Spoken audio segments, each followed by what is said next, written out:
I stared at my phone screen, watching my father's number flash for the 47th time that week. The text message preview said it all. Just saw the property appraisal, $2.3 million. We need to talk about investment opportunities. My thumb hovered over the block button as I stood in the middle of my 40-acre lavender farm, the purple fields stretching endlessly under the California sun. The same man who once told me I was the family failure who refused to help pay for my state college education while dropping $100,000 on my sister's dream house now wanted to talk about opportunities. I pressed block and felt nothing but relief. But before I tell you what brought me to this moment of absolute clarity, if this story resonates with you, or if you've ever felt like the black sheep in your own family, please hit that like button and subscribe. Your support means everything, and I read every comment.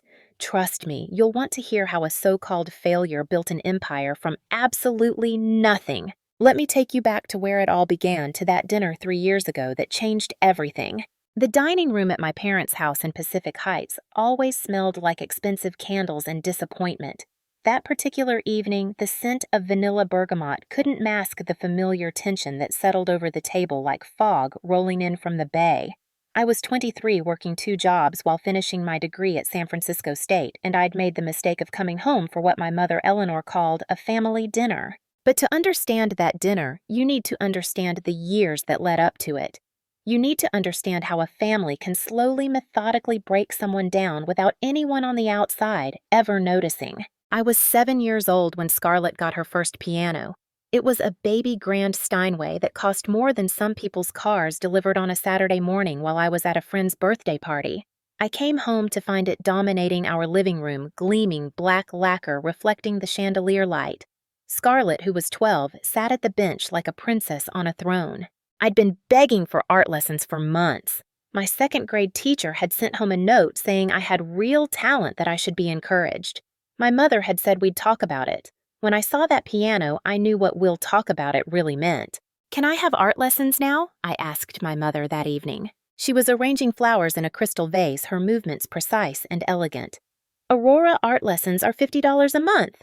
Piano lessons are an investment in your sister's future. She has real talent." "But Mrs. Morrison said I have talent too." My mother set down the vase with a sharp click. "Mrs. Morrison teaches 2nd grade at a public school. I think we can trust your father and me to know what's worth investing in." I was 7. I didn't understand yet that worth and love were supposed to be different things in a family. The pattern continued. When I was 10, I wanted to join the middle school robotics club. The fee was $200 for the year plus materials. My father said it was too expensive. That same month, Scarlett got a trip to Paris for a student exchange program. Cost $4,000. When I was 13, I made the honor roll for the first time. I remember running home with my report card, all A's and 1 B+ in algebra. I burst through the door, breathless and excited, ready to show my parents that I was smart too, that I was worth being proud of. My mother glanced at the paper. "What happened in algebra?" "I got a B+. That's still good, right?" "Scarlett got straight A's all through middle school." She handed the report card back to me like it was contaminated. "You'll need to do better if you want to get into a good college." My father didn't even look at it. He was on the phone congratulating Scarlett for making the varsity tennis team as a freshman. She hadn't even asked to play tennis. The school coach had recruited her because she was tall and athletic, and suddenly tennis was her thing. She got private lessons twice a week at $60 an hour. She got new rackets every season. She got a tennis bracelet from Tiffany's for her 15th birthday. I got a card that year. Just a card. But I kept trying. God, I kept trying so hard to be worth loving. I joined the school newspaper and became editor my junior year. I won a regional art competition. I maintained a 3.8 GPA while working part-time at a coffee shop to save money for college applications. I thought if I just worked hard enough, achieved enough, proved enough, they'd finally see me. The college application season was when everything crystallized. I'd been researching schools for months, had my heart set on UC Berkeley for their design program. The application fee was $70. I saved it myself, filled out the application in secret, wrote essays that my English teacher said were some of the best she'd ever read. I didn't get in. The rejection letter came on a Tuesday in March, and I cried in my school bathroom during lunch alone because I'd learned not to burden my friends with family stuff. I applied to San Francisco State as a backup, and I got in with a partial scholarship. It meant I'd need to work, take out loans, scrimp, and save, but I could do it. I could get a degree. When I told my parents, my mother's face did this thing, this tiny twist of her mouth that said I'd disappointed her again. San Francisco State. Well, I suppose it's better than nothing. My father looked up from his tablet. What's your sister doing these days? Eleanor brightened immediately. Scarlett's been accepted to Stanford and Yale. She's still deciding. Stanford offered her a spot on the tennis team, but Yale has the better law school for when she's ready for that. Scarlett was in her room. She could have told them about my acceptance too, could have said congratulations, or even just acknowledged that I'd done something. She said nothing. That's how it always was. Scarlett never actively participated in my parents' favoritism, but she never stopped it either. She just existed in this bubble of privilege and pretended not to notice that I was drowning right next to her. The dinner 3 years ago started like so many others. I drove my beat-up Honda Civic through streets lined with mansions, each one more ostentatious than the last, until I reached the Mediterranean-style villa my parents called home. 4,000 square feet, 6 bedrooms, a view of the Golden Gate Bridge that real estate agents probably dreamed about. I'd grown up in that house, but I'd never felt like I belonged there. Scarlett's BMW was already in the driveway. It was new, a graduation gift from our parents when she finished Stanford. I'd gotten a pen. An expensive pen, sure, but still, a pen. I let myself in through the side door, the one that led to the mudroom where we kept our shoes. My mother's voice drifted from the kitchen high and excited the way it only got when she was talking to or about Scarlett. And the countertops are Calicotta marble imported from Italy. The seller's wife designed the kitchen herself. It's absolutely stunning. I walked into the kitchen and found my mother and sister bent over a tablet scrolling through photos. My mother had already changed for dinner wearing cream-colored slacks and a silk blouse that probably cost more than my rent. Scarlett wore a designer dress I recognized from a recent Nordstrom window display. Her engagement ring caught the light, and I had to actively stop myself from looking at it. "Oh, Aurora, you're here." My mother said it like my arrival was unexpected, even though she'd called me 3 times to confirm I was coming. "Hi, Mom. Hi, Scarlett." Scarlett glanced up, gave me a half smile. "Hey, Ro." She was the only one who ever called me that, and only when we were younger. Now it felt forced, like she was trying to maintain the illusion that we were close. "Come look at Scarlett's house," my mother commanded, not asked. "It's in Marine County. 4 bedrooms, 3.5 baths. There's even a guest house in the back." I looked at the photos because refusing would have caused a scene. The house was beautiful in that sterile, catalog-perfect way. White walls, marble, everything, huge windows overlooking some manicured lawn. It looked exactly like the kind of house where no one actually lived, where everything was for show. "It's nice," I said, because that's what I was supposed to say. "Nice. It's a dream home." My mother clutched the tablet to her chest like it was a grandchild. "The only problem is they need $100,000 down to hold it while Scarlett and Marcus finalize their wedding plans. But your father already said that's no problem at all." $100,000, just like that.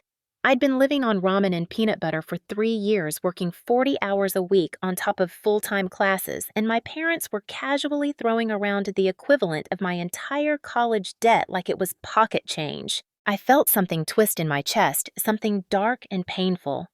"That's very generous of Dad." "Well, Scarlett's our daughter. Of course we want to help her start her married life right." My mother patted Scarlett's hand, and my sister had the grace to look slightly uncomfortable. "Should we start dinner?" Scarlett asked, clearly wanting to change the subject. My father arrived home 20 minutes later, bringing with him the scent of expensive cologne, and that particular energy. He had the kind that made rooms feel smaller. Ethan Hart was 6'2", silver-haired, and had the kind of presence that made waiters jump and subordinates cower. He'd built his commercial real estate empire from the ground up, or so the family legend went. What the legend didn't mention was the string of business partners he'd screwed over along the way, the employees he'd burned out, the corners he'd cut. "My girls," he said, kissing my mother on the cheek, then Scarlett. He glanced at me like he'd forgotten I was coming. "Aurora, you look tired." "I work a lot," I said. He loosened his tie and headed for the dining room. "Let's eat. I have calls to make after this." Dinner was catered because my mother didn't cook. Some expensive meal service that delivered perfectly plated dishes that looked like art and tasted like cardboard. We sat at the long mahogany table, me at one end, feeling like a stranger at someone else's family dinner. The conversation flowed around me. My father talked about a deal he was closing in Oakland. My mother talked about the charity gala she was planning. Scarlett talked about wedding venues and flower arrangements and whether they should do a destination wedding or something local. I pushed my roasted chicken around my plate and tried to figure out why I kept coming to these dinners. Obligation, hope. Some pathetic need for approval that I couldn't quite kill. Then Scarlett dropped the bomb. "So I found the perfect house," she announced, that excited flush in her cheeks that made her look younger. "It's in Marin, in this gorgeous neighborhood right on the water. Marcus loves it. I love it. It's perfect." "Tell us." My mother leaned forward, practically vibrating with excitement. 4 bedrooms, 3.5 baths, completely renovated kitchen with Italian marble countertops. There's a deck that overlooks the bay, and the master suite has a walk-in closet that's bigger than most people's bedrooms. She laughed, delighted with herself. "The only thing is the sellers want to move fast. They need $100,000 down to take it off the market while we finalize everything." I watched my father's face, watched him do the mental calculation weighing the cost against the benefit. With me, that calculation always came up short. With Scarlett, it always made sense. $100,000, he repeated, swirling the wine in his glass. The crystal caught the light, sent little rainbows dancing across the white tablecloth. "I know it's a lot," Scarlett said, and she actually sounded apologetic. "But Marcus and I will pay you back, of course, once we sell his condo and pool our savings." "Don't be ridiculous." My father waved his hand dismissively. "You're our daughter. Consider it a wedding gift." My mother actually clapped. "Oh, Ethan, Scarlett, darling, you must be so excited!" Scarlett's smile was radiant. "Thank you, Daddy. Thank you so much. This means everything." Something in me snapped. Not loudly, not dramatically, just a quiet crack like ice breaking on a lake in spring. "Actually," I said, and my voice came out steadier than I expected. "Since we're talking about financial help, I wanted to ask about something too." The table went silent. 3 pairs of eyes turned to me, and I could see the calculation in all of them. What does Aurora want now? I'm short about $1,500 for next semester's tuition. I've got financial aid in my scholarship, but there's still a gap. I've been working as much as I can, but with finals coming up, I can't pick up extra shifts. If I could just borrow the money, I promise I'll pay you back as soon as I graduate and get a full-time job. I've already got some interviews lined up with design firms." The silence stretched. My mother's fork clinked against her plate loud in the quiet room. "Aurora," my father said, and his voice had that edge to it, that particular tone that meant he was about to say something cutting. "We've discussed this." "I know, but that was 2 years ago when I first started. I'm almost done now. Just 1 more semester. I've maintained a 3.8 GPA while working 40 hours a week. I'm on track to graduate with honors. I just need this one small amount of help." "Small?" My mother's voice was sharp. $1,500 isn't small, Aurora. You just agreed to $100,000 for a house." I couldn't keep the edge out of my voice. "I'm asking for 180% of that, for my education." My father set down his wine glass with deliberate precision. "The difference is that a house is an investment. Property appreciates. It has value. And education doesn't, not the kind you're getting." He looked at me like I was a particularly disappointing quarterly report. "We've told you repeatedly that we won't invest in second-tier education and a useless degree. State schools are for students who aren't serious about their futures." The words hit like physical blows, but they weren't new. What was new was the way Scarlett shifted uncomfortably in her seat, the way she looked down at her plate instead of at me. "It's still a college degree," I said, and I hated how my voice shook slightly. "It's still an education. I'm working my ass off for it." "Language," my mother snapped. "We're at the dinner table, Aurora. Act like you have some class." "I'm asking for help paying for school. How is that classless?" "You're being dramatic and entitled." Eleanor picked up her wine, took a long sip. "We've explained this to you before. We don't have unlimited resources, and we have to make smart choices about where our money goes. You have unlimited resources for Scarlett." The words came out before I could stop them. "Private school tennis lessons, Stanford, a car, now a house. But I can't get $1,500 for tuition." "Scarlett has always applied herself," my father said. She got into Stanford on merit. She made the tennis team. She chose a partner who's successful and driven. She makes good choices. And I don't. You chose a state school. You chose a degree in graphic design, which is essentially art, which is essentially unemployable. You chose to work at a coffee shop instead of finding a real internship that might lead somewhere. Yes, Aurora, you make poor choices and we're not going to enable them. My chest felt tight. My eyes burned. I looked at Scarlett, really looked at her silently, begging her to say something. Anything. We were sisters. We'd shared a bathroom growing up, fought over clothes, played together as kids. Didn't that count for something? She met my eyes for just a second and I saw it. Guilt, discomfort, maybe even pity. But she looked away, took a sip of water, said nothing. Scarlett. I said her name like a question, like a plea. She cleared her throat.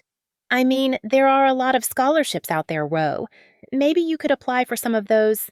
It wasn't support. It wasn't defense. It was worse than nothing because it proved she'd been listening, understood what was happening, and chose their side. My father leaned forward and his eyes were cold, actually cold, like looking into a frozen lake.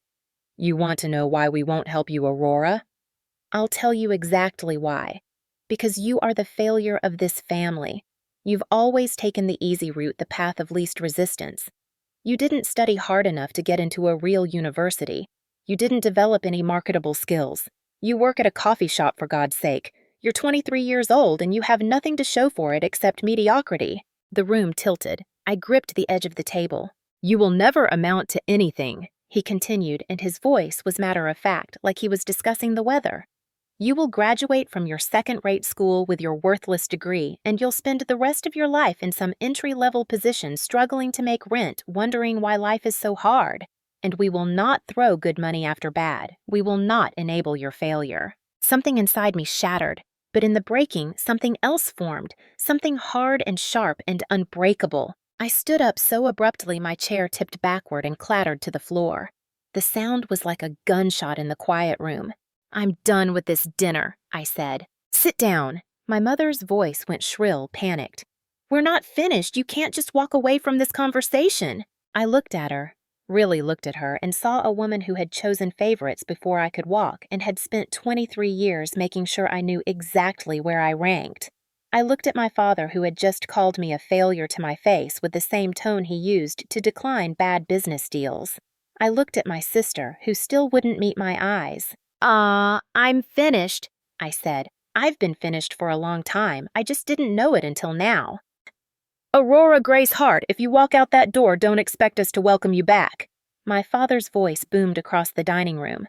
I picked up my purse. I won't. You're being childish and ridiculous. Eleanor stood up, her napkin falling to the floor. This is exactly why we can't take you seriously. You're emotional and irrational, and you can't handle honest feedback. Honest feedback. I laughed and it came out bitter. You just called me a failure. You told me I'll never amount to anything. That's not feedback. That's cruelty.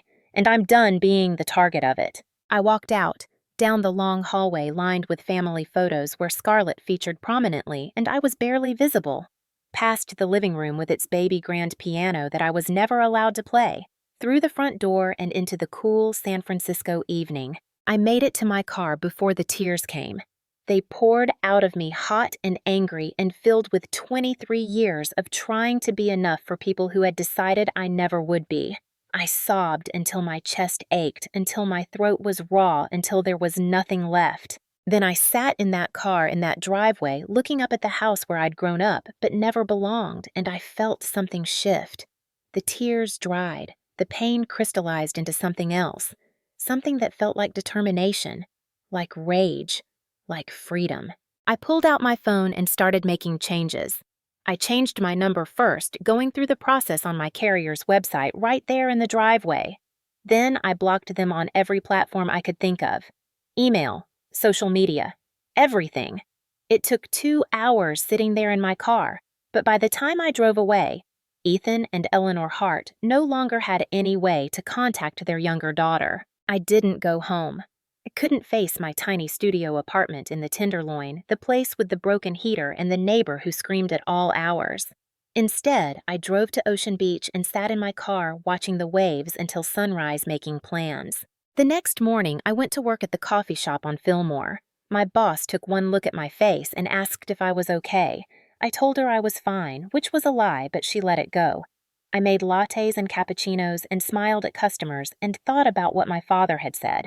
Failure. Worthless. Never amount to anything. I'd show them worthless. The weeks after that dinner blurred together. I worked my regular shifts at the coffee shop, picked up freelance design work on platforms like Upwork and Fiverr, stayed up until 3 in the morning finishing projects. I ate cheap food, wore clothes from thrift stores, and funneled every penny into my tuition. I blocked my parents' old attempts to reach me, but they found ways. They called the coffee shop. They sent letters to my apartment. They even tracked down my roommate's number and tried to reach me through her. The messages ranged from angry to concerned to manipulative. From my mother, "This is ridiculous. We're your parents. Call us immediately." From my father, "Your behavior at dinner was unacceptable. We expect an apology." Then, when those didn't work, "We're worried about you. Please, just let us know you're safe." And finally, "You're hurting your sister with this behavior. She didn't do anything wrong." That last one almost broke me, because it was true in a way. Scarlett hadn't done anything. That was the problem. She'd stood by and watched them destroy me piece by piece, and she'd never once stood up for me. I saved every message, every voicemail, every email that somehow got through. I didn't know why at the time. Maybe for proof, maybe for ammunition, maybe just to remind myself why I'd left. During finals week, I got sick. Not just a cold or the flu. I woke up one morning on the floor of my apartment, too weak to make it to my bed, my phone just out of reach. I don't remember much about those hours, just the cold of the floor, the way the ceiling seemed to spin the taste of blood when I coughed. I'd managed to call my mother's number before remembering I'd changed mine. The call had gone through on my old phone, one I'd kept active for emergencies but never gave out. "Hello?" Eleanor's voice was impatient. "Who is this?" "Mom," I croaked. "I'm sick. I think I need help." Silence. Then, "Aurora, is this Aurora?" "Yeah, I can't get up. Something's wrong." "Have you tried taking Tylenol?" "You're probably just being dramatic. You always do this when you want attention." "I'm not." I coughed and pain shot through my chest. "I can't breathe right." "Well, we're very busy this week. Scarlett's engagement party is on Saturday, and I have a million things to do. Can you call a friend or something?" "Mom, please." "Aurora, I don't have time for this. Take some medicine and rest. You'll be fine." She paused. "And if you're going to call again, you should apologize for how you behaved at dinner. Your father was very hurt." She hung up. I lay there on that cold floor and understood finally completely that I was utterly alone. That the people who were supposed to protect me, to love me unconditionally, had decided I wasn't worth the inconvenience. That's when I heard the key in my lock. Mrs. Chen let herself in, carrying 2 canvas bags that smelled like ginger and chicken. She took one look at me on the floor and immediately started making phone calls in rapid Korean. Within an hour, I was in her car, heading to the emergency room at UCSF. The ER doctor told me I had pneumonia and was hours away from septic shock. My fever was 104. My oxygen levels were dangerously low. If Mrs. Chen hadn't found me, I might have died. "How did you know?" I asked her later after they'd admitted me and pumped me full of antibiotics. She patted my hand. "I hear you coughing through wall for 3 days. Today, no sound. That's scarier than coughing." She stayed with me through the night, holding my hand, while I shivered through fever dreams, dabbing my forehead with a cool cloth, speaking softly in Korean. I didn't understand the words, but I understood the meaning. "You are not alone. You are worth caring for. You matter." When I was released 2 days later with a stack of prescriptions I couldn't afford, Mrs. Chen handed me an envelope. Inside was $500 in 20s and a note written in her careful English. "You are not alone. This is investment in your future. Rest now. Work can wait. Love, Mrs. Chen." I cried for an hour, but these tears were different. They weren't tears of pain or rejection. They were tears of gratitude, of relief, of finally understanding that family isn't always blood. Mrs. Chen stayed with me for a week making soup and teaching me Korean words and telling me about her daughter in New York who called once a month if she remembered. "Family is who shows up," she told me, "not who's supposed to show up." After I recovered, I did something I'd been putting off. I made an appointment with a therapist. Dr. Walsh worked on a sliding scale out of a small office in the inner Sunset. She had gray hair and kind eyes and a way of asking questions that made me feel like my feelings mattered. "Tell me about your family," she said in our first session. I told her everything. The years of favoritism, the constant comparisons, the way they'd called me a failure and meant it. I told her about the piano and the tennis racket and the $100,000 for a house, while I nearly died alone in my apartment. Dr. Walsh listened without interrupting. When I finished, she was quiet for a moment. "Aurora," she finally said, "do you know what the definition of abuse is?" I blinked. I wasn't abused. They never hit me or anything. Abuse isn't just physical. What you're describing is textbook emotional and financial abuse. Withholding support, overt favoritism, using money as a weapon, denigrating your accomplishments, making you feel worthless. She leaned forward. You were abused, and the first step to healing is recognizing that. The word felt wrong at first. Abuse was for other people, people who had it worse. But as the sessions continued, as Dr. Walsh helped me unpack years of conditioning, I started to see it clearly. The way my parents had systematically destroyed my self-worth. The way they'd used Scarlett as a standard I could never meet. The way they'd made their love conditional on meeting impossible expectations. "You're not broken, Aurora Tse," Dr. Walsh told me during one session. "You were raised by people who should have protected you, but instead undermined you at every turn. That's not a reflection of your worth. That's a reflection of their failure as parents." Those words changed something fundamental in me. I started to see myself differently. Not as the family failure, but as someone who had survived despite everything stacked against me. I graduated 3 months later. I didn't attend the ceremony. What was the point? The people who should have been there wouldn't have shown up anyway. Instead, I spent graduation day working on my portfolio, applying for jobs, building toward a future that had nothing to do with my past. My parents left increasingly desperate messages on my old number. I saved them all, but never listened to them. The voicemail count just kept climbing: 47, 63, 89. Each one was evidence. Evidence of what I wasn't sure yet. But someday it might matter. Then, 2 months after graduation, I got a call from a recruiter. A tech startup in Soma was looking for a senior graphic designer. They'd seen my portfolio online and wanted to interview. The interview was at a converted warehouse south of Market Street. The company made AI-powered design tools, and the office was all exposed brick and standing desks and kombucha on tap. The creative director was a woman named Sarah who wore Doc Martens and had a nose ring and talked about design like it was a religion. She looked through my portfolio for 20 minutes without speaking. I sat there sweating through my thrift store blazer, trying not to panic. "This is good work," she finally said. "Really good. Where did you say you studied?" "San Francisco State." "Huh.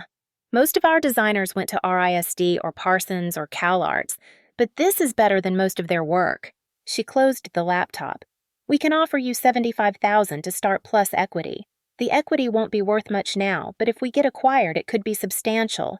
You'd be working directly with me on our core product design. It's going to be intense. Lots of hours, especially as we gear up for our Series B. You up for that?" $75,000. I'd never imagined making that much money in my entire life. "Yes," I said, "absolutely yes." I started the following Monday. The work was intense, just like Sarah warned, but I loved it. I loved the challenge, the creativity, the feeling that I was building something real. I worked 70-hour weeks and didn't complain. I learned 3D modeling and motion graphics and UI/UX design. I became indispensable. Sarah took me under her wing, taught me about the business side of design, introduced me to clients and investors.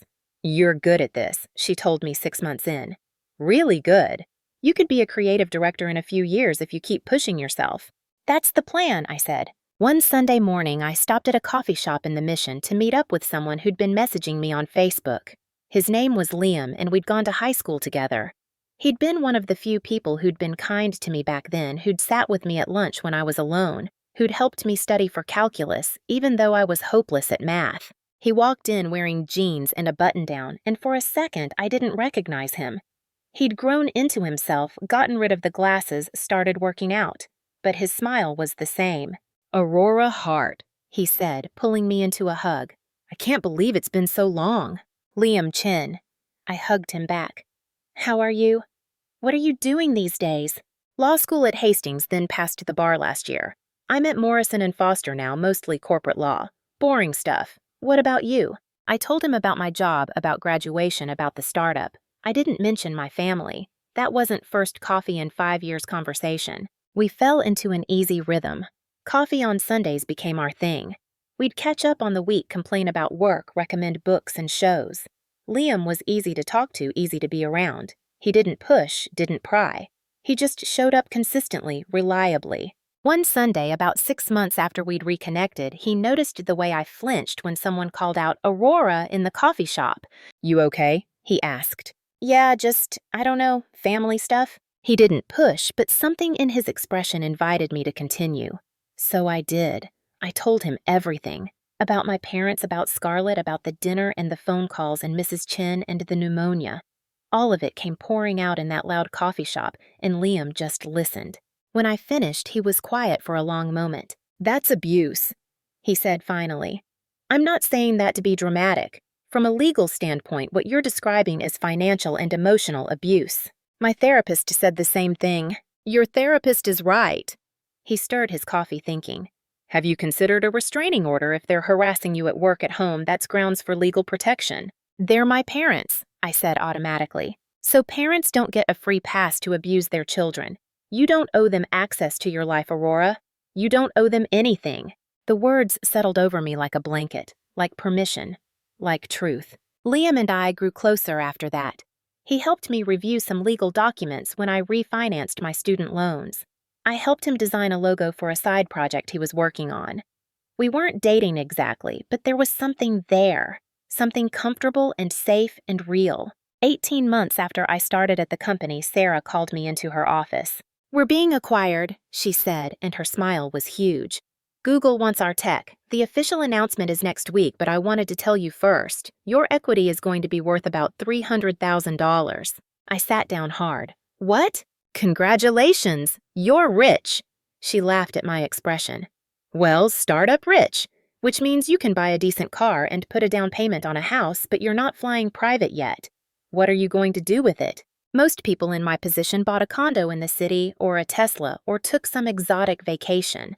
I thought about it. I really did. I could live somewhere nicer, somewhere with a working heater and neighbors who didn't fight at 3 a.m. I could buy a car that didn't sound like it was dying every time I started it. But then I thought about Mrs. Chen and her soup. I thought about Dr. Walsh's office with its sliding scale fees. I thought about my tiny apartment and how I'd felt trapped there, suffocated by the city and the noise and the constant reminder of everything I was running from. I wanted space. I wanted quiet. I wanted to build something that was entirely mine. I found the property on a Saturday afternoon scrolling through rural listings online. 40 acres in Sonoma County, listed as a fixer-upper farm. The photos showed a barn with a caved-in roof, a farmhouse that hadn't been touched since the 70s, and fields that had been left to grow wild. It looked like a project. It looked like work. It looked perfect. The asking price was reasonable given the condition. I made an offer that same day. The inspection revealed extensive problems, everything the photos had suggested, and more. The well needed work. The septic system was failing. The electrical wiring was older than I was. The real estate agent tried to talk me out of it. For what it'll cost to fix this place up, you could buy something move-in ready, she said. I don't want move-in ready, I told her. I want to build something. I closed on the property 3 weeks later. The day I got the keys, I drove up alone and walked every inch of those 40 acres. The land rolled gently perfect for farming.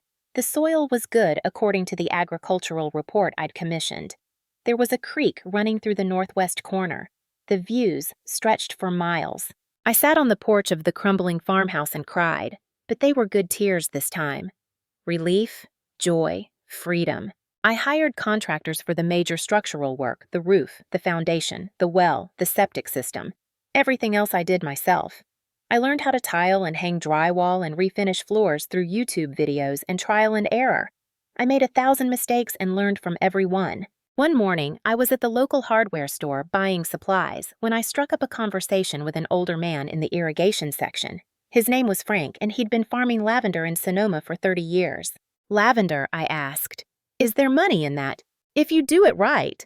Lavender's forgiving doesn't need much water, and there's a huge market for it. Essential oils, soaps, dried flowers. People go crazy for lavender. He studied me. You thinking about farming? Maybe. I just bought 40 acres out near Glen Ellen. His eyebrows rose. The old Morrison place, that's good land. Needs work, but good bones. He pulled a card from his wallet. Come by my farm sometime. I'll show you the ropes. I took him up on the offer the following week. Frank's farm was beautiful, rows and rows of purple stretching toward the horizon, the scent so intense it was almost intoxicating. He walked me through everything, planting irrigation, harvesting distillation. He gave me cuttings from his plants and told me to come back anytime I had questions. Why are you helping me? I asked. Aren't I competition? He laughed. Honey, there's room for all of us. Besides, I'm not getting any younger. Nice to see young people taking an interest in real agriculture instead of tech. I planted my first lavender crop in early spring, just a few rows to start. I worked the farm on weekends while keeping my full-time job during the week. It was exhausting, but it felt right, like I was building something real, something lasting. I also needed help. The farm was too much for one person even working every weekend. I posted an ad at the local high school. Farm help wanted weekends and summers. Will train, $25 per hour. 2 kids showed up for interviews. Emma was a junior, tall and gangly with dirt under her fingernails and dreams of studying agriculture at UC Davis. Tyler was a sophomore, quiet and serious, saving money for community college because his family couldn't afford anything else. My parents can't help with college, Tyler told me during his interview, and something in his voice reminded me of myself. I need to save as much as I can. You're hired, I said, both of you. Emma and Tyler became fixtures on the farm. They worked hard, learned fast, and brought an energy to the place that made it feel alive. Emma had a natural gift with plants, could look at soil and tell you what it needed. Tyler was mechanical, could fix anything with an engine or a pump or a gear. The first harvest was small, but Frank helped me process it. We made essential oil and dried bundles and soap. I set up a small stand at the local farmer's market, and to my surprise, it sold out in 3 hours. You've got something here, Frank told me. Don't quit your day job yet, but you've got something. The farm grew. I added more rows of lavender, bought better equipment, hired more help. My day job continued to go well.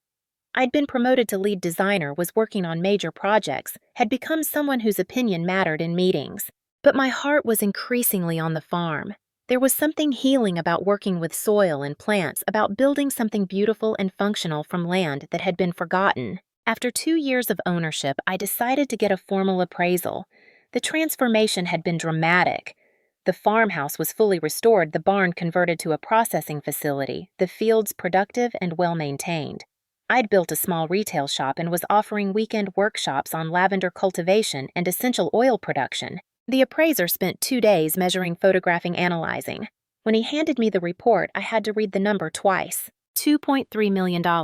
I'd tripled my investment in 2 years. The broken-down farm I'd bought for less than $500,000 was now worth more than my parents' house in Pacific Heights. I sat in my restored farmhouse that evening, looking at that number, and felt something I hadn't felt in years: validation. Not because I'd proven them wrong, though there was certainly some satisfaction in that, but because I'd proven to myself that I was capable, that their assessment of me had been wrong, that I could build something meaningful and valuable with my own hands. The next day, Scarlett drove past my farm. She called my father immediately. I know this because Ethan called me an hour later on my old number, the one I'd forgotten to fully disconnect. Aurora. His voice was careful, measured. Your sister says she saw your truck at a property in Sonoma. I could have hung up. Should have, but something in me wanted this conversation. Yes. She described it as extensive, 40 acres. 41, actually, and yes. Silence. I could hear him breathing, could imagine him sitting in his office trying to piece together how his failure daughter owned a farm. I had my assistant pull the property records, he said, and the most recent appraisal. Did you? $2.3 million. That's quite an asset, Aurora. It is. How did you? He trailed off. I didn't know you were doing so well. You didn't ask. More silence. Look, your mother and I, we've missed you, and seeing what you've built, we'd like to help. We have expertise in property development connections that could really expand your business. We could be partners, a real family venture. The laugh that came out of me was sharp. No.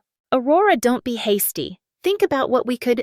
I said no. Don't be childish about this. This is business. This is opportunity. This is my opportunity. Mine. One I created without your help, without your money, without your approval, and I'm not interested in giving you any part of it. I heard a fumbling sound, then my mother's voice, shrill and demanding. Aurora, is that Aurora? Hello, Mother. Don't you hello mother me. We're your parents. We want to help you succeed. Where were you when I was 23 and drowning in debt, when I was working 2 jobs and barely sleeping, when I had pneumonia and called you for help? My voice rose despite myself. Where were you then? We were tough on you to motivate you. You told me I was a failure. You said I'd never amount to anything. Do you remember that dinner, Mom, Dad's exact words? Silence, because I remember. I remember every single word. You are the failure of this family. You will never amount to anything. We will not throw good money after bad. Those were Dad's exact words. That was to push you, Eleanor said, but her voice had lost its edge. To make you prove us wrong. Well, I did prove you wrong, but I did it without you. This success happened in spite of you, not because of you. And now that it's worth something, now you want in, now you want to be supportive parents. I laughed again, bitter. You don't get to opt in now that there's something worth having. This is ridiculous. My father cut in. We made mistakes, fine. We can acknowledge that. But this vendetta you're holding, it's childish and counterproductive. We're family. Family shows up. That's what someone told me once. Family doesn't wait until you're successful to suddenly care. Family doesn't call you a failure and then come back for a piece of the pie when you prove them wrong. So what, you're just going to cut us out forever? Eleanor demanded. I already did. 3 years ago. You're the ones who keep trying to get back in. I hung up. My hands were shaking, but I felt clear-headed, strong, like I'd finally said everything I'd been holding in for years. The next day, a FedEx envelope arrived. Inside was a check for $100,000 and a handwritten letter on my mother's monogrammed stationery. Dear Aurora, we recognize that we made mistakes in how we handled your education and early career. We were wrong to be so harsh, and we apologize sincerely. We hope you'll accept this gesture as a sign of our commitment to making things right. We'd like to be part of your life again, part of your success. Love, Mom and Dad. I stared at that check for a long time. $100,000. The exact amount they'd given Scarlett for her house without hesitation. The amount they'd implied was too much to help with my tuition. I could have kept it, could have deposited it and used it to expand the farm, buy more land, upgrade equipment. It was money I could use. But it wasn't about the money. It had never been about the money. I tore the check into small pieces. Then I wrote a note on a piece of paper. You can't buy forgiveness. You had 26 years to invest in me. You chose not to. That choice has consequences. I put the torn check and the note in an envelope and sent it back certified mail so I'd know they received it. 3 days later, my father appeared at my farm gate. I was in the field with Emma and Tyler teaching them about pest management when my phone buzzed with an alert from the security camera. I pulled it up and saw him there standing next to his BMW. You looking older somehow. Smaller. I walked to the gate alone, pressed the intercom. Aurora! His voice crackled through the speaker. Please, just 5 minutes. Let me talk to you face to face. No. Please, I'll say everything right here if you want, but just, please, I need to talk to you. You had 26 years to talk to me. You used that time to tell me I was worthless. I don't owe you anything now. I know I was wrong. I was cruel. I failed you as a father. His voice broke slightly. I've been thinking about it constantly since your sister saw this place. About how wrong I was about you. About how much I missed. You didn't miss anything. You chose to miss it. You chose Scarlett over me at every turn. You chose to believe I was the problem when the real problem was that I didn't fit your narrow definition of success. You're right. You're absolutely right. And I want to make it up to you. Please let me try. I looked at him through the camera, this man who had shaped so much of my pain, and I felt nothing. Not anger, not hatred, just a quiet, settled peace. I forgive you, I said. He sagged with relief. Thank you so much. Can we? But forgiveness doesn't mean reconciliation. It doesn't mean access. It doesn't mean you get to be part of my life now. Aurora, please. I forgive you so I can move on, so I don't have to carry around anger and resentment anymore. But that doesn't mean I want a relationship with you. You taught me that love is conditional, that I have to earn it, that I'm only worth something if I meet impossible standards. It took me years of therapy to unlearn that. I'm not going back. We can be different. We can be better. Maybe you can, but I don't have to give you the opportunity to prove it. Access to me is a privilege, not a right. You lost that privilege when you told me I was a failure and meant it. When you chose Scarlett's house over my education. When I called you sick and dying and you told me to take Tylenol. I didn't know how serious it was. You didn't ask. You didn't care enough to ask. That's the point, Dad. You never cared enough. I paused. We're done here. Please leave. Aurora. If you don't leave, I'll call the sheriff. I have a friend who's a lawyer. I can have a restraining order filed within the hour. Please don't make me do that. He stood there for another 5 minutes and I watched him through the camera. Watched him pace. Watched him pull out his phone and put it away. Watched him look up at the camera like he could see through it to me. Then he got in his car and drove away. I felt lighter, like I'd shed something heavy that I'd been carrying for too long. But the universe wasn't done with me yet. A week later, Jordan showed up. I'd forgotten about him, honestly. The real estate developer who'd tried to buy my land back when I first purchased it. He'd disappeared after Liam sent the cease and desist letter, and I'd assumed he'd moved on to easier targets. I was wrong. He appeared at my gate on a Tuesday morning with 3 men who looked like they'd walked off a security detail. Or a mob movie. Jordan himself wore an expensive suit and a smile that didn't reach his eyes. "Ms. Hart," he called through the intercom. "I hope I'm not catching you at a bad time." I was actually in the middle of processing essential oil, my hands covered in lavender, and oil, my hair tied back with a bandana. "I'm busy. What do you want?" "Just a few minutes of your time. I have an offer I think you'll find very interesting." "I'm not interested in selling." "Please, just hear me out. I've brought some people who are very interested in this property. Very interested. We're talking well above market value." Something in his tone set off alarm bells. I saved what I was doing and walked to the gate, but I didn't open it. "I've said no before. What makes you think I've changed my mind?" Jordan's smile widened. "Circumstances change. Markets change. I'm prepared to offer you $4 million for this property, cash, close in 30 days. $4 million was almost double my appraisal. It should have been tempting. It wasn't. No, thank you. Ms. Hart, I don't think you understand. This is a very generous offer. You've done beautiful work here, but think about what you could do with $4 million. Buy a bigger property, start multiple farms, retire early." He spread his hands. "You're young. You could travel, see the world, enjoy your success." "I am enjoying my success, right here, on my farm." One of the men behind Jordan shifted, cracked his knuckles. Jordan didn't look back, but I got the message. "I really think you should reconsider," Jordan said, and his voice lost its friendly tone. "This area is going to see a lot of development in the next few years. A lot of construction noise, water issues, that sort of thing. Could make farming very difficult, but if you sell now, you avoid all that hassle." "Are you threatening me?" "Of course not. I'm simply pointing out realities of development. Things are going to change around here whether you like it or not. Wouldn't it be easier to take a generous offer and move somewhere quieter?" Emma had come up behind me, drawn by the commotion. "Ms. Hart, is everything okay?" "Everything's fine. Go back to the barn."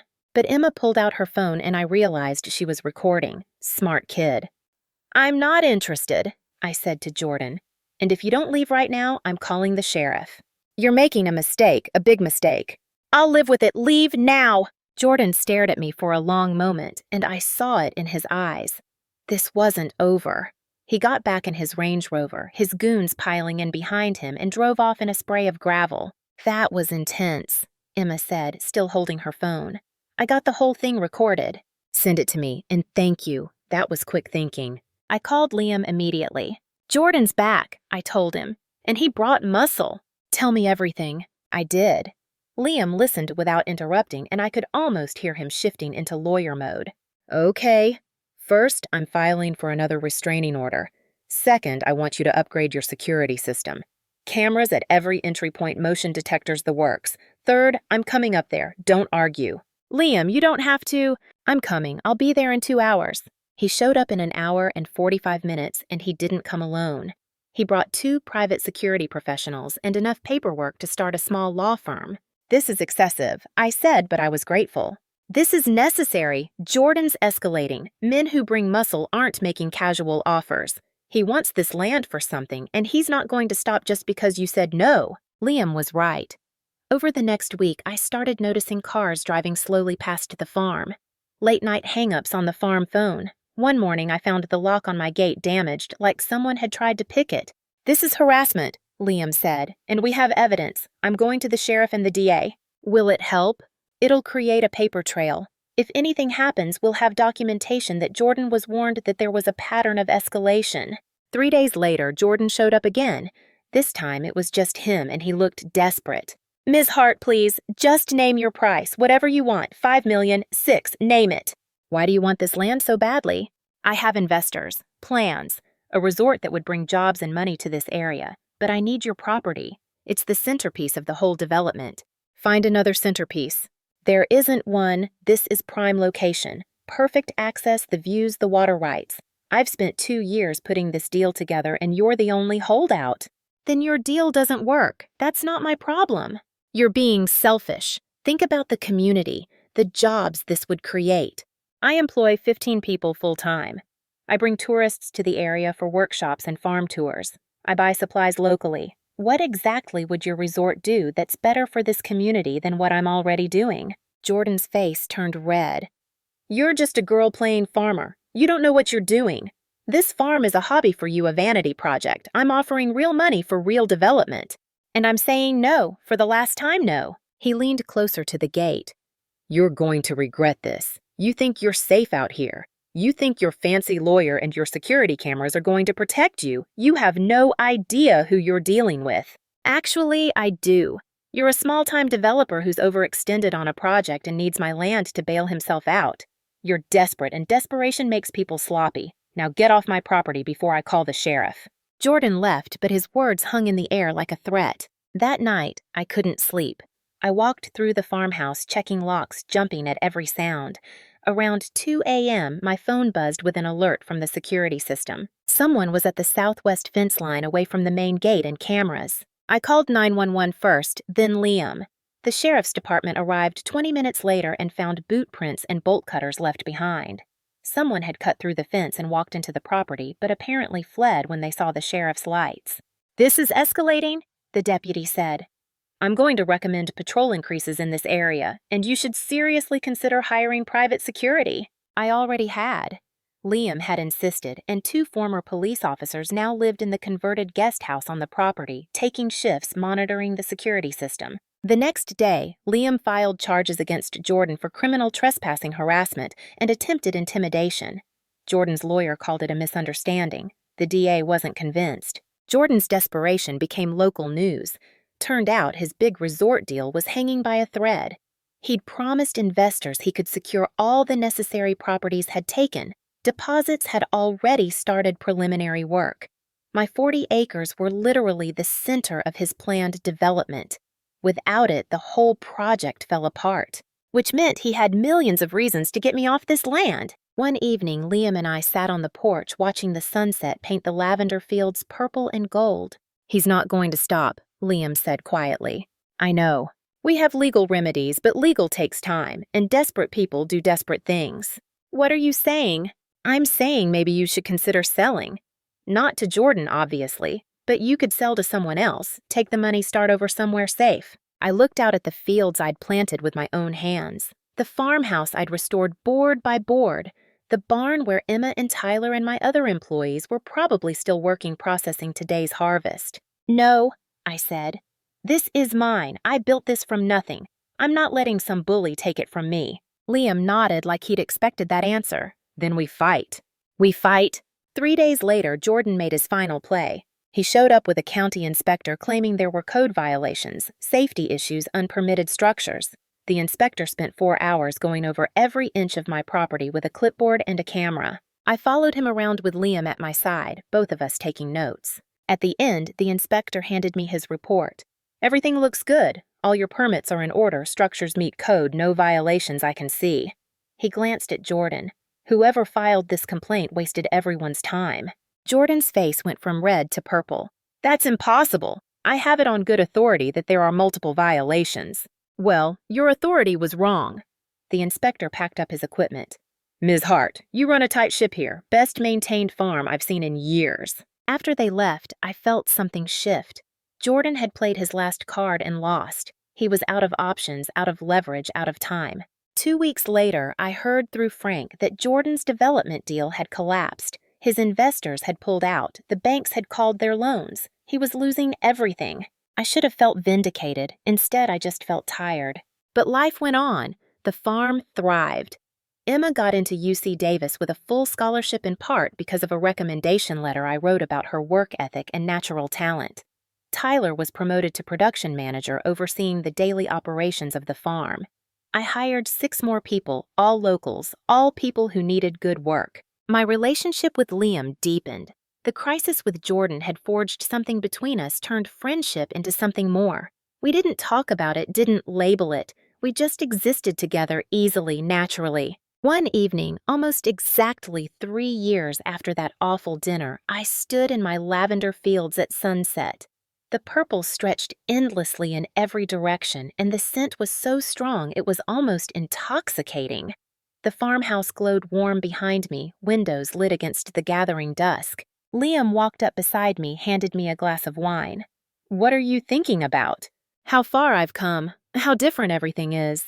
Any regrets? I thought about my father at the gate, desperate for reconciliation. About my mother's letter and the torn-up check. About Scarlett's silence that night at dinner. No, I said, no regrets. My phone buzzed in my pocket. Another message on my old number, the one I'd kept active for emergencies but never checked anymore. I pulled it out, saw my father's name. Saw article about your farm in Sonoma Living. Very impressive. Perhaps we could talk. I deleted it without responding. Was that them? Liam asked. Doesn't matter. He smiled and took my hand. You know what I love about you. You figured out that you don't have to prove anything to anyone. You just have to build a life worth living. Is that what I did? Look around. What would you call this? I looked at my farm, my business, my life. Built from nothing by a girl they'd called a failure. Built without their help, their money, their approval. Victory, I said. I'd call this victory. They called me a failure. They said I'd never amount to anything. They chose my sister over me at every turn and made me feel like I was worth less than nothing. But I kept this land. I built this business. I created this life, and I did it all without them, in spite of them, because of them. I am Aurora, and I grew my own damn lavender fields. Liam squeezed my hand. So what's next? What does Aurora Hart do after she conquers the world? I don't know. Maybe I'll expand, buy more land, open a spa, teach workshops on building businesses from nothing. I smiled. Or maybe I'll just keep doing this, keep growing lavender and living my life and being happy. Sounds perfect to me.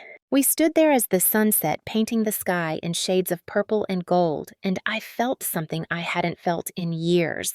Complete peace, total acceptance, bone-deep happiness. I'd spent so long trying to be worthy of love that I'd forgotten I was already worthy. I'd spent years chasing approval from people who would never give it. I'd measured my success by their standards instead of my own. But standing there in my lavender fields with Liam beside me and the sunset turning everything golden, I understood something fundamental. Their opinion of me had never mattered. Their approval wasn't something I needed. Their love was never mine to earn. I'd wasted so much time trying to prove them wrong when the only person I needed to prove anything to was myself. And I'd done it. Against every odd, despite every obstacle, I'd built something beautiful and lasting and completely my own. So here's my question for you, and I really want to know your answer in the comments. What would you do if someone who hurt you deeply suddenly wanted back in your life because you became successful? Would you give them a second chance, or would you keep your boundaries firm? There's no wrong answer, but I'd love to hear your thoughts.